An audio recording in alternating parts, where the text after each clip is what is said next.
Via ക്രൂസിസ്, ക്രിസ്തുവിൻ്റെ പിന്നാലെ. ശിമയോൻ ഈശോയെ സഹായിക്കുന്നു.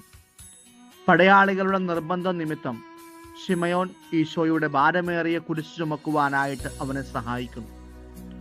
ഒരു നിർബന്ധപൂർവകമായിട്ടുള്ള പ്രേരണ പിന്നീട് ശിമയോന് ലഭിക്കുന്ന വലിയ അനുഗ്രഹമായിട്ട് മാറുകയാണ്. നമ്മുടെ ജീവിതത്തിലും നമ്മുടെ ചുറ്റുമുള്ളവർ ഭാരങ്ങളേറ്റ് ക്ഷീണിക്കുമ്പോൾ അവർക്ക് ആശ്വാസമായി മാറുവാനുള്ള ക്ഷണം നമുക്കുണ്ട് എന്ന് തിരിച്ചറിവ് നമുക്കുണ്ടായിരിക്കട്ടെ. മറ്റുള്ളവരെ നമ്മൾക്കാവുന്ന രീതിയിൽ സഹായിച്ചുകൊണ്ട് ക്രിസ്തുവിൻ്റെ ആ വഴിയുടെ പിന്നാലെ യാത്ര ചെയ്യാൻ നമുക്ക് പരിശ്രമിക്കാം. ദൈവം നമ്മളെ അനുഗ്രഹിക്കട്ടെ.